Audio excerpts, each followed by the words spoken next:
नमस्कार, बड़ी खबर देख रहे हैं आप। आपके साथ मैं हूं अनामिका अजय मिश्रा। फरीदाबाद के बल्लभगढ़ में महिला ने अपने साथ हुई छेड़छाड़ का विरोध किया तो आरोपियों ने उसका घर जला दिया। वारदात को अंजाम तब दिया गया जब महिला बाजार में खरीदारी करने गई थी। क्या है पूरा मामला, एक रिपोर्ट देखिए। पहले छेड़छाड़, फिर धमकी, विरोध करने पर आग के हवाले किया घर। ये है हरियाणा का सच, जिसमें सरकार महिला सुरक्षा के लिए लाख जतन करने के दावे तो करती है, लेकिन सरकार के ढिंडोरे को मुंह चिढ़ाती खबर आई है बल्लभगढ़ से। आपकी टीवी स्क्रीन पर तस्वीरें दिख रही हैं, वो सभी सरकारी दावों की पोल खोलती हैं। यहाँ मंचोरों ने एक घर को महज इसीलिए आग के हवाले कर दिया कि उस घर की महिला ने अपनी आबरू बचाने की खातिर पुलिस थाने में शिकायत की थी। इस मामले में पुलिस ने कोई कार्रवाई नहीं की, लेकिन आरोपियों ने जो किया उसे सुनकर हर कोई हैरान है। पुलिस ने अभी तक कोई कार्रवाई नहीं की अभी तक तो। महिला के साथ 2 दिन पहले उस वक्त छेड़छाड़ हुई थी जब वो अपने घर से परिजनों के साथ शादी के लिए बर्तनों की खरीदारी करने गई थी। जैसे ही महिला बर्तनों की दुकान पर पहुंची, 5 मंचले वहां आ धमके और महिला से छेड़छाड़ करने लगे। मार्केट में हम सामान लेने गए थे, उन्होंने हमारे साथ छेड़छाड़ की। बम्बों की सी आवाज आई, जैसे बम चलते हैं। जैसे बाहर निकल के देखा, सारे घर में धुआं ही धुआं था और गेट पे आग लगी हुई थी। मंचलों की इस तरह की हरकत को देखकर महिला ने विरोध करने की कोशिश की तो मंचलों ने महिला के साथ मारपीट करनी शुरू कर दी। हालांकि मौके पर मौजूद लोगों ने एक युवक को पकड़कर पुलिस के हवाले भी किया, जबकि बाकी युवक भागने में कामयाब हो गए। पुलिस ने महिला की शिकायत पर आरोपियों के खिलाफ मामला तो दर्ज कर लिया, लेकिन चारों आरोपियों में से एक को भी पुलिस गिरफ्तार नहीं कर पाई। रात को 8 साढ़े 8 बजे की घटना है। एक सोनू नाम का जो लड़का है, जो उनसे उनकी काफ़ी जो पुरानी रंजिश चली आ रही है, उसी रंजिश को लेकर सोनू ने कल अपने एक साथी के साथ मिलकर यादव कॉलोनी के जो महेंद्र सिंह हैं उनके मकान पर तेल डालकर और आग लगा दी। ऐसे में सवाल ये उठता है कि क्या पुलिस व्यवस्था लचर हो चली है या फिर पुलिस का मंचलों में खौफ नहीं है। वही सवाल प्रदेश के हुक्मरानों पर भी उठता है कि क्या लोगों की सुरक्षा का सरकारी दावा झूठा है। Bureau report, Haryana news. चलिए, बड़ी खबर में ये रिपोर्ट जो हम दिखा रहे थे, इन सवालों के साथ इस रिपोर्ट में कि महिलाओं की सुरक्षा के प्रति सरकार कब जागेगी, पुलिस का खौफ क्यों नहीं है इन लोगों में, इन सवालों का जवाब तलाशने की कोशिश करेंगे इस पूरे आधे घंटे के कार्यक्रम में। हमारे साथ बनवारी लाल जी हैं, आप पूर्व पुलिस अधिकारी हैं। सर नमस्कार, बहुत स्वागत है हरियाणा न्यूज़ के स्टूडियो में आपका। इस रिपोर्ट को आप भी देख रहे थे। छेड़खानी का विरोध करने की सजा ये कि महिला के घर को ही फूंक दिया गया। मौके से, यहाँ पर मैं आपको ये ब्रीफ थोड़ा कर दूं, मौके से एक युवक को पकड़ के पुलिस ने, लोगों ने पुलिस को दिया भी। महिला की शिकायत पर मामला भी दर्ज हुआ, लेकिन गिरफ्तारी किसी की नहीं हुई। क्या समझे हम इस व्यवस्था को? देखिए, जो जैसे कि मैंने भी सुना है, मेरे साथ आपने भी सुना है, कुछ आपके क्वेश्चन करने का थोड़ा सा ढंग अलग सा लगा मुझे। जैसे कि उन्होंने बताया कि एक आदमी का हवाला किया है, ऐसे तो जो अभी लाइन पर था उसने कहा 4 आदमी गिरफ्तार नहीं हुए हैं, क्योंकि टोटल 5 आदमी है। तो जो आदमी हवाले किया वो मस्ट अरेस्ट, बताया नहीं है लेकिन वो अरेस्ट है, क्योंकि ऐसे तो बताया कि 4 आदमी अरेस्ट नहीं हुए और एक आदमी हवाला है तो वो तो अरेस्ट है ही है। तो ये कहना कि भाई अभी तक कोई गिरफ्तारी नहीं हुई, ये गलत है। दूसरी बात ये जो आपने उसकी छेड़खानी वाली बात कही, ये भी एसएचओ के बयान में नहीं आई कि उसके तुरंत उसके साथ छेड़छाड़ी के कारण ये हादसा हुआ है। एसएचओ ने ये बताया है कि इनकी पूर्व आपस में रंजिश चली आ रही थी, जिसके कारण ये घटना हुई है। लेकिन मैं ये कहना चाहूँगा, अगर पूर्व रंजिश इनकी उनके पुलिस के नोटिस में थी तो इंसदादी कार्रवाई, प्रिवेंटिव एक्शन पहले से हो जाना चाहिए था, ताकि ये घटना ना घटती। ये जो घटना घटी है सर, सही और गलत का हम जब ब्यौरा लेकर बैठ जाएंगे ना यहाँ पे, तो इस तरह के कई सारे एग्जाम्पल्स है बनवारी लाल जी, जो साफ बताती है कि पुलिसिया कार्रवाई कितनी हुई है और कितनी नहीं हुई है। आज ही अगर केवल महिला सुरक्षा की बात कर ले, अपने आप में ये कोई पहला मामला नहीं है। फिर भी जैसे गिरफ्तारी को लेकर आप देख रहे थे इस रिपोर्ट को, आप कह भी रहे हैं कि SHO साहब का कहना है 4 गिरफ्तारियों को लेकर, जो गिरफ्तारियां नहीं हुई हैं वो लोग महिला को अभी भी परेशान कर रहे हैं, पहली बात। दूसरी, घर को फूंक देने से पहले छेड़छाड़ का मामला दर्ज कराया गया था। SHO अब जांच प्रक्रिया पूरी होने से पहले ये कह रहे हैं कि यह आपसी रंजिश का मामला था। तो बिना जांच के चीजें कैसे सामने आ जाती हैं, एक तो ये समझ में नहीं आता, पहली बात। दूसरी बात, जो मेरा अहम सवाल है जिसका जवाब मैं जानना चाह रही हूँ बनवारी जी, वो ये कि महिला सुरक्षा को लेकर आए दिन हमें सवाल पूछना पड़ता है, आए दिन इस तरह की खबरें हमारे सामने होती हैं, आए दिन हम देखते हैं कि यहाँ पर छेड़खानी की एक खबर, रेप की एक खबर, गैंगरेप की एक खबर, महिलाओं के उम्र का वर्ग चाहे कोई भी हो, मासूम बच्चियों को कोई नहीं बख्शता, अधेड़ उम्र के लोगों को नहीं बख्शता। ओवरऑल ये सवाल है। ये एग्जाम्पल अभी ये था, हम लेकर आ गए, इस एग्जाम्पल के तौर पर पूछ रहे हैं, लेकिन ऐसी काफ़ी घटनाएं, इस तरह की काफ़ी खबरें हैं। पुलिस का खौफ, कानून का डर ऐसे लोगों में, ऐसे आपराधिक मानसिकता वाले लोगों में हम क्यों नहीं बिठा पा रहे हैं? इसके पीछे आपको क्या रीजन नजर आता है?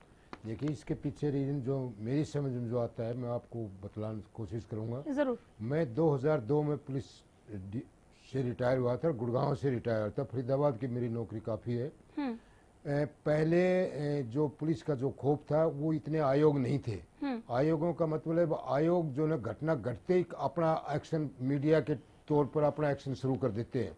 बिल्कुल। और वो एक्शन पुलिस की कार्रवाई में बाधा डालते हैं। अच्छा जी। तो ये मेन कारण है। दूसरे इसका कारण ये भी है कि भी पुलिस की जो महिलाएं, जो पुलिस की पहले जो रिपोर्टिंग होती थी, वो शायद मैं ये तो नहीं कहूँगा घटनाएं नहीं घटती थी, घटनाएं घटती थी, वो पहले रिपोर्ट करने में थोड़ा सा शर्म महसूस करती थी। अब वो शर्म तो क्या, झूठी रिपोर्ट भी कम से कम, गुड़गांव की मैं आपको जरूर बताऊंगा, गुड़गांव 50% खासकर MNCs की जो घटनाएं घटती हैं, वो पैसे लेने के लिए, अपनी नौकरी को आगे बढ़ाने के लिए वो घटनाएं रिपोर्ट दर्ज होती है, बाद में उनके सेटलमेंट हो जाता है, चाहे वो पुलिस के सामने हुआ चाहे कोर्ट में हुआ। सजा ना होने का कारण, सबसे बड़ा कारण ये है कि जो विक्टिम जो होती है या विक्टिम के जो साथी बतौर गवाह साइट किए जाते हैं, वो आगे ट्रायल के दौरान गवाही नहीं देते और अपने सेटलमेंट में फंस के पैसे लेके बैठ जाते हैं। तो क्या ठीक है, अगर आप ये कह रहे हैं कि सारे रिपोर्ट सच्चे नहीं होते, तो कुछ झूठे रिपोर्ट को देखते हुए क्या सब पर तुरंत एक्शन नहीं लिया जाना चाहिए? इसमें इस बात का जवाब नहीं मिला मुझे कि पुलिस का खौफ क्यों नहीं है। मैं आ रही हूँ सर, मैं आ रही हूँ। जरा अनिल राठी से अपडेट ले लूँ, मैं आप ही के पास आ रही हूँ। अनिल राठी हमारे संवाददाता जुड़ गए। अनिल, कुछ अपडेट है क्या इस मामले पर आपके पास? देखिए, फिलहाल अभी पुलिस जो आला अधिकारी हैं, उनसे जब हमने इस पूरे मामले को लेकर के बात की, तो उनका सिर्फ यही कहना है अभी जो गिरफ्तारी के लिए उनकी वहां से टीमें निकल चुकी हैं और जल्द से जल्द उन लोगों की गिरफ्तारी हो पाएगी। कितने लोगों के खिलाफ ये आरोप लगाया है? और पहले छेड़छाड़ की जब शिकायत दी थी महिला ने, आप ये बताएं कि वो मामला दर्ज किया गया था, बस सुन भर लिया गया था, उसके बाद क्या एक्शन लिया गया? घर में आग लगाए जाने के बीच तक, पहले तक, कि उन्होंने इतना गुस्सा उनको आया कि उन्होंने घर को फूंक दिया। आप ये भी बताएं साथ में, और जो पीड़िता है उसका क्या कहना है पुलिसिया कार्रवाई को लेकर, ये भी बताएं अनिल जी। देखिए, पहले जो बात करी जाए, जिस टाइम महिला के साथ ये पूरी जो घटना घटी थी, तो उस दौरान 4 युवकों का जो है नाम बताया गया था। हालांकि उसमें से जो एक युवक है वो पुलिस के द्वारा गिरफ्तार किया गया था, उससे ही पूछताछ की जा रही थी। लेकिन उसी देर रात की ये पूरी घटना, हालांकि पुलिस ने मामला दर्ज करने में बिल्कुल देर नहीं करी है। पुलिस ने तुरंत मामला, इस पूरे मामले में कार्रवाई करते हुए मामला दर्ज कर लिया, लेकिन आरोपी की गिरफ्तारी नहीं हो पाई थी। जो आरोपी थे, 3 बचे हुए जो साथी थे उनके, वो उन्होंने फिर देर रात जो है इस महिला के घर पे जाकर के एक तरीके से इस पे प्रेशर बनाने के लिए, इसको ये कि अपना केस वापस ले लो, नहीं तो तुम्हें मतलब जान से मार देंगे, उस एवज में उन्होंने घर में जो आगजनी की घटना करी। और इसके बावजूद पुलिस ने फिलहाल जो अभी आज तक की बात करी, तो अभी फिलहाल कार्रवाई में पुलिस ने टीम गठित कर दी है। अनिल, मैं चाहूंगी थोड़ी देर आप फोन पर और बने रहे। हमारे साथ SHO साहब जुड़ गए हैं, योगेंद्र हैं बल्लभगढ़ से। नमस्कार SHO साहब। योगेंद्र जी, चलिए संपर्क शायद बन नहीं पाया। इस बीच एक बड़ी खबर आ रही है, आपको बताएं इस वक्त की बड़ी खबर। SYL मुद्दे पर बीजेपी कोर कमेटी की बैठक दिल्ली से, इस वक्त की बड़ी खबर। केंद्रीय राज्य मंत्री कृष्णपाल गुर्जर के आवास पर यह बैठक चल रही है। एसवाईएल मुद्दे पर बीजेपी कोर कमेटी की बैठक। मुख्यमंत्री मनोहर लाल और वीरेंद्र सिंह इस बैठक में मौजूद हैं। प्रदेश बीजेपी के सभी सांसद और कोर कमेटी के सदस्य बैठक में मौजूद। इस वक्त की बड़ी खबर पहुंचा रहे हैं आप तक दिल्ली से। हमारे संवाददाता अनिल मोर जुड़ गए ज्यादा जानकारी के साथ। अनिल, इस बैठक के बाद एक स्ट्रेटेजी होगी बीजेपी के पास, क्या ये उम्मीद की जा सकती है एसवाईएल मसले पर? देखिए, बिल्कुल बीजेपी वही रणनीति बना रही है कि आखिरकार एसवाईएल को लेकर बीजेपी को क्या स्टैंड आने वाले दिनों में लेना है, क्योंकि आज सुप्रीम कोर्ट में हमने देखा जो जज थे उन्होंने अपने आप को सुनवाई से अलग कर दिया। फिलहाल की अगर मैं बात करूँ, कृष्णपाल गुर्जर जो केंद्रीय राज्य मंत्री, उनके आवास पे एक बैठक हो रही है जिसमें मुख्यमंत्री मनोहर खट्टर पहुंच चुके हैं। चौधरी वीरेंद्र सिंह जो केंद्रीय मंत्री है वो यहाँ पे पहुंच चुके। इसके अलावा रमेश कौशिक जो सांसद है, रतन कटारिया, धर्मेंद्र सिंह वो यहाँ पे पहुंच चुके। और जो बीजेपी का जो कोर जो दूसरे सदस्य है उनका भी पहुंचने का सिलसिला लगातार बदस्तूर जारी है। अभी भी हरियाणा कैबिनेट के यहाँ पे आ रहे हैं और कोशिश यही की जा रही है कि जो बीजेपी के तमाम बड़े नेता होंगे, जो कोर ग्रुप के सदस्य होंगे, जो दूसरे पार्टी के बड़े नेता होंगे, वो इसी मसले पे रणनीति बनाएंगे कि आखिरकार एसवाईएल के मुद्दे पे बीजेपी को भविष्य में क्या करना है, क्योंकि बीजेपी पर भी काफी दबाव है। जो फैसला आ चुका है, सुप्रीम कोर्ट ने फैसला हरियाणा के पक्ष में सुनाया है, लेकिन कहीं ना कहीं फैसला आने के बाद भी अभी तक जो विपक्ष लगातार जो दबाव बना रहा है कि हरियाणा को पानी चाहिए, तो इसी को लेके बीजेपी के तमाम दिग्गज यहाँ पे अभी कैप्टन अभिमन्यु जो वित्त मंत्री है वो भी यहाँ कृष्णपाल गुर्जर के आवास पे पहुंचे हैं और इसी बात पे गहन विचार किया जाएगा कि आखिरकार एसवाईएल की लड़ाई कैसे लड़ी जा सकती है।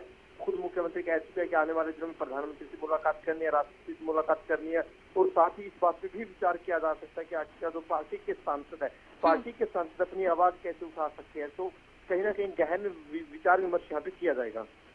चलिए, बहुत शुक्रिया अनिल आपका। ये एक्सक्लूसिव तस्वीरें भी हम आपको दिखा रहे हैं इस बैठक से ठीक पहले की, जब बीजेपी कोर कमेटी के सदस्य यहाँ पर इकट्ठा होने शुरू हुए। बहुत शुक्रिया अनिल, नजर बनाए रखिए, अपडेट के लिए लौट कराऊंगी क्या कुछ रहता है बैठक के बाद जानने के लिए। फिलहाल बहुत धन्यवाद आपका।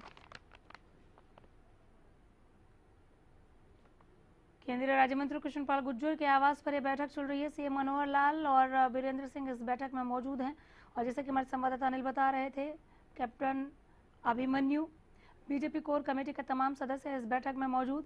एसवाईएल मुद्दे पर बीजेपी कोर कमेटी की यह बैठक कृष्णपाल गुर्जर के आवास पर चल रही है।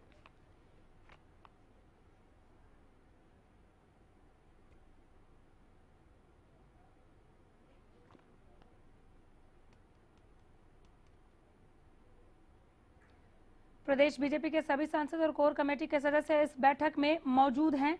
एसवाईएल के मुद्दे पर कोर कमेटी की बैठक।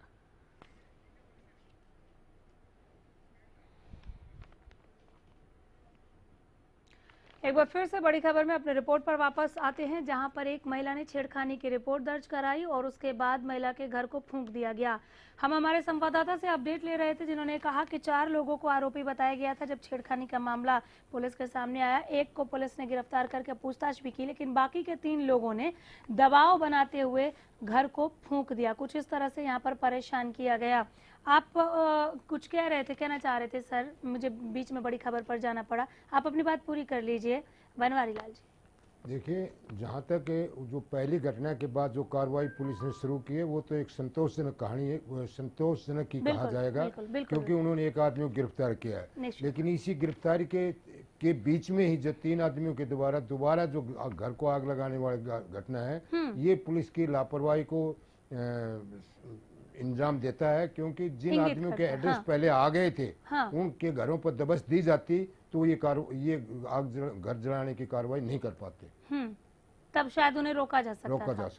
अब क्या किया जा सकता है, चूंकि अब ये तो काफी पेचीदा हो गया। उनको रेडिंग पार्टियां बना दी हैं, टीम भेज दी है, उनको गिरफ्तार करने के लिए कर रहे हैं। अब तो बता ही रहे हैं जो कार्रवाई नहीं, ठीक है। इस मामले में हम इसमें एक अलग से मुकदमा दर्ज हुआ होगा, डेफिनेटली 436 का मुकदमा दर्ज होगा, जिसके अंदर उम्र कैद तक की सजा उसमें शामिल है जी। हम ठीक है, हम कैसे रोक सकते हैं महिलाओं के प्रति बढ़ते अपराध को? पूर्व पुलिस अधिकारी है, आप बहुत बेहतर सुझाव दे सकते हैं सर। जो महिलाओं के प्रति जो अपराध बढ़ते जा रहे हैं उनको रोकने के लिए एक तो अवेयरनेस फैलने चाहिए भी झूठे मुकदमे दर्ज ना करें कि एक मुकदमा झूठा दर्ज होता है तो कई सच्चे मुकदमों पर भी उसकी आंच आती है। दूसरे जब मुकदमा दर्ज होने के बाद महिला जो दर्ज कराती है उसके हाथ में उस मुकदमे को कंप्रोमाइज जो करती है वो कानून का सहारा लेके न सोसाइटी का सहारा लेके वो कंप्रोमाइज करती है, वो नहीं होना चाहिए। वो अदालतों को स्वयं निर्णय लेते हुए उनको मुकदमे में जैसी गवाही आई उसके मुताबिक उनको सजा की तरफ बढ़ाना चाहिए ताकि भविष्य में कोई वारदात ना कर सके। दूसरा, ऐसे मामलों में जहाँ छेड़छाड़ी या रेप की जो कार्रवाई होती है उसके अलावा प्रिवेंटिव एक्शन भी उन लोगों के खिलाफ डबल एक्शन होना चाहिए। उनके मुकदमे के साथ जो कार्रवाई हो रही है उसके साथ उन लोगों का जिनके नामजद आए हैं या उनके एसोसिएट हैं उनके खिलाफ उनको नेक चली जमानत के अंदर गिरफ्तार किया जाए और उनको पाबंद कराया जाए साल 6 महीने के लिए ताकि वो इस किस्म की वारदात ना करें, ना किसी की इमदाद कर पाए। चलिए मैं लौटूंगी आपसे, अभी और भी विस्तृत चर्चा करनी है, लेकिन फिलहाल एक छोटा सा ब्रेक हम यहाँ ले रहे हैं।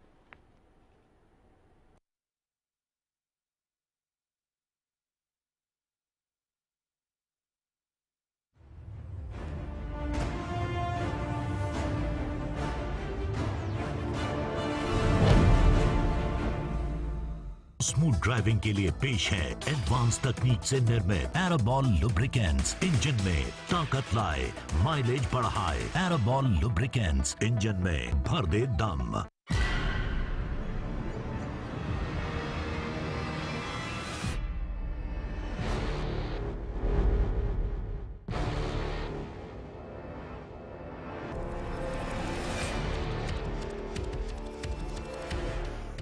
सांगवान्स डिफेंस एकेडमी, एयरफोर्स और नेवी में भर्ती होने का सुनहरा मौका। अपना करियर नेवी, एयरफोर्स और आर्मी में देख रहे हैं। केवल नेवी, एयरफोर्स, आर्मी पर ही फोकस रखा जाता है। डिसिप्लिन को फर्स्ट प्रायोरिटी दी जाती है, जिससे इसकी अलग पहचान है। कोच द्वारा फिजिकल की तैयारी, यहाँ हॉस्टल और मेस की सुविधा भी उपलब्ध है। ज्यादा जानकारी के लिए आप हमें संपर्क कर सकते हैं।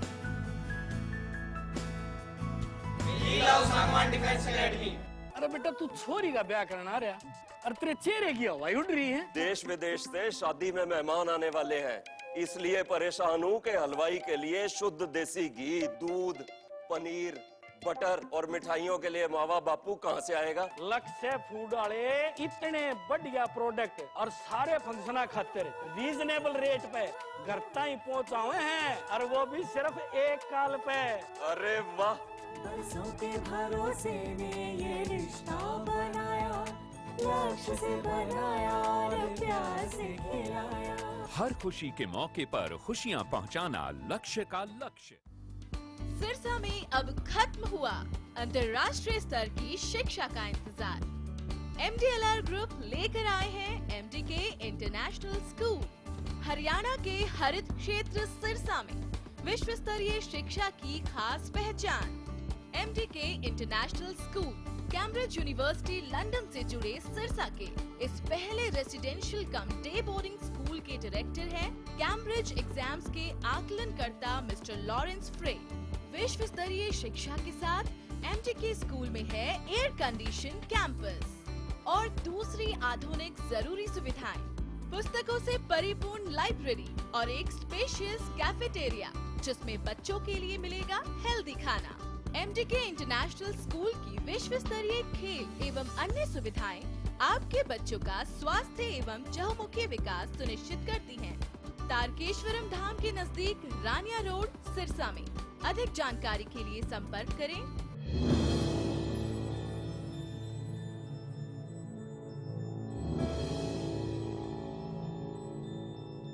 अब आपके शहर बहादुरगढ़ में JD celebration banquet with lawn. यहाँ आप कर सकते हैं कॉर्पोरेट फंक्शन से लेकर किटी पार्टी और शादी ब्याह तक। सभी तरह के प्रोग्राम्स के लिए बेहतरीन लॉन और हॉल, साथ ही रूम फैसिलिटीज भी अवेलेबल है। एकदम शुद्ध वातावरण के साथ फुल AC और सभी के लिए पार्किंग लॉट, और वो भी बिल्कुल अफोर्डेबल प्राइस में।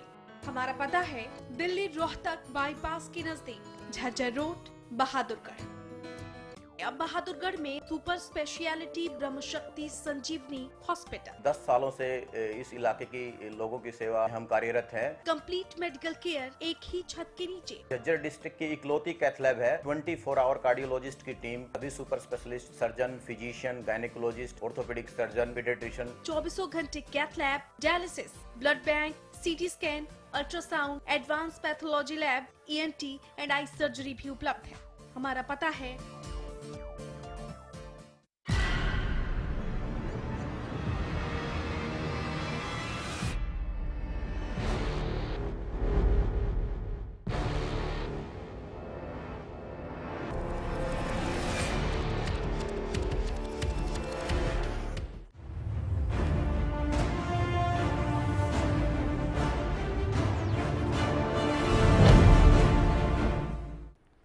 सवाल जनता की सुरक्षा का, सवाल महिलाओं को सुरक्षित माहौल मुहैया कराए जाने का, सवाल आपराधिक मानसिकता वाले लोगों की सोच में कैसे बदलाव लाई जाए, कैसे इनके लिए सजा का प्रावधान हो और कैसे सजा तक इन्हें पहुंचाया जाए। इसे लेकर हम बात कर रहे हैं। हमारे साथ पूर्व पुलिस अधिकारी बनवारी लाल जी हैं। ब्रेक के दरमियान बनवारी जी, जिस तरह से हम लोग बात कर रहे थे कि पुलिस का खौफ क्यों नहीं है, कहां पर कमी रह जाती है कि इनके हौसले बढ़ रहे हैं, आपने आयोग का जिक्र किया, एक ये। दूसरा, हम इन दिनों कुछ ज़्यादा ही इस तरह की महिलाओं की सुरक्षा को लेकर इस तरह की खबरें देख रहे हैं जहां पर बिल्कुल भी सुरक्षित माहौल हम नहीं देख रहे। इन दोनों ही पॉइंट पर मैं आपसे जवाब चाहूँगी। देखिए, जहाँ सुरक्षा की बात है तो मैं तो ये कहूँगा सुरक्षा पहले से कहीं ज़्यादा है। जब मैं 2002 तक जब पुलिस में था तो यहाँ केवल 10-12 महिलाएं पुलिस थी और आज मेरे ख्याल 200-250 गुड़गांव में पुलिस महिलाएं और सिपाही से लेके ने SP तक की महिलाएं यहाँ गुड़गांव में हैं। 2-3 तो DSP हैं, SP तक की। लेकिन अपराध के आंकड़े बढ़े ही हैं, कम नहीं हुए। अपराध के आंकड़े बढ़ने का कारण मैं आपको बताया, मैंने बताया ब्रेक के बीच में बताया भी था मैंने आपको। MNCs में जो महिलाएं काम करती हैं वो पैसे ऐंठने के लिए, नौकरी को पक्की करने के लिए, अपने मन मुताबिक नौकरी को चलाने के लिए और दबाव बनाने के लिए ऐसे मुकदमे दर्ज कराते हैं जो पुलिस ने दर्ज करने पड़ते हैं, क्योंकि ऐसी इंस्ट्रक्शन आई हुई है कि महिला की झूठी शिकायत पर भी कार्रवाई की जाएगी और वो दर्ज होने के बाद जो उनका मकसद हासिल हो जाता है तो वो विड्रा कर जाती है अपने आप को, चाहे वो पुलिस के सामने करें चाहे वो कोर्ट के सामने करें, वो विड्रा हो जाती है। रिपोर्टिंग है। ठीक है, आयोग वाली बात आप कुछ कह रहे थे कि आयोग की वजह से शायद पुलिस की कार्रवाई में देरी होती। पहले जब इस किस्म की घटना हो जाती थी तो जो अपराधी होता था उसको समाज के अंदर पुलिस इतनी सजा दे देती थी कि वो उस गांव से पकड़ के लाने से थाने तक पहुंचने तक उसको इतनी सजा दे देती थी पुलिस, आगे वो आइंदा भविष्य में अपराध करने से प्रेज करता था, क्योंकि उसकी माँ के सामने, बाप के सामने, बहन के सामने, सबके सामने उसको नंगा कर दिया जाता था, उसको औरतों के कपड़े पहना दिए जाते थे, उसको नाक से लकीर खचवा दी जाती थी, तरह तरह के उसको समाज में नीचा दिखाने की कार्रवाई की जाती थी। अब इस प्रकार की कार्रवाई के तो मानव अधिकार के अधिकार जो हैं उसको वो पुलिस अफसर को उसकी वायलेंस में ले जाते हैं और पुलिस अफसर के उनमें चालान हो जाते हैं, पुलिस वो कार्रवाई कर नहीं पाते। अदालत की जो कार्रवाई सजा या बरी की वो मतलब बहुत लेट होती है और वो लेट तक जो ये कंप्रोमाइज कर लेती है, वो सजा तक जो है 2% या 3% बड़ी मुश्किल से पहुंचते हैं। बनवारी लाल जी, क्या आप ये कहना चाह रहे हैं कि इस तरह की खबरों के पीछे जो महिलाओं को लेकर जो ये खबरें आ रही हैं, छेड़खानी, रेप या गैंग रेप की, पुलिस की लापरवाही या उदासीनता कहीं पर भी नहीं दिखती है? पुलिस हमेशा एक्शन ले रही है, तत्परता से कार्रवाई कर रही है, जितनी त्वरित कार्रवाई होनी चाहिए उतनी हो रही है? नहीं, मैं तो ये कहना चाहूँगा रिपोर्ट होने के बाद जितनी रिपोर्ट होती है उनमें सब में कार्रवाई हो रही है। नहीं, मैं आपको समझना चाह रही हूँ यहाँ पर कि अभी आपने कहा कि आयोग की वजह से पुलिस की कार्रवाई में देरी होती है, इससे पहले आपने कहा कि MNCs का जिक्र किया आपने, कामकाजी महिलाएं हैं, झूठे रिपोर्ट्स का आपने जिक्र किया कि इस वजह से भी जो ये चीज़ें हैं वो निकल कर सामने आ रही हैं। मतलब पुलिस की कार्रवाई, इसके पीछे कहीं पर भी कोई एक रीज़न नहीं है कि पुलिस का सख्त होना और ज़्यादा शायद पुलिस सख्त हो तो कुछ फ़र्क पड़े, इन चीज़ों की ज़रूरत नहीं महसूस हुई? नहीं, पुलिस की ज़रूरत है, पुलिस को सख्त होने की ज़रूरत है, लेकिन वो एक दायरे के अंदर सख्त हो सकती है। जैसे मैं बता रहा तो जैसे गांव से किसी आदमी को पकड़ा, किसी बच्चे के साथ उसने किसी पर नाजायज हरकत कर दी है तो उसको गांव से थाने तक लाने तक ही इतनी उसके साथ जाती करती थी पुलिस कि वो समाज में इतनी गिरावट महसूस करता था कि वो आगे अपराध करने से लकीर खींचता था कि मैं इस किस्म का अपराध भविष्य में नहीं करूंगा। अब उसको मेहमान की तरह गांव से लाया जाता है, मेहमान की तरह से थाने में रखा जाता है, मेहमान की तरह से अदालत में भेज देते हैं। जेल में जाने के बाद सारी सुविधाएं उसको प्रोवाइड हैं, उसको किसी तरह भाई मानसिक या सामाजिक सजा नहीं मिलती। जहाँ ट्रायल की सजा है वो बहुत देर से मिलती है, तब तक वो कहीं कहीं समाज की तरफ से कहीं कहीं उसका कंप्रोमाइज हो जाता है। चलिए, बहुत शुक्रिया सर तमाम बातचीत के लिए और यहाँ आने के लिए बहुत धन्यवाद। और इसी के साथ बड़ी खबर में फिलहाल हम यहीं रुकेंगे। नमस्कार।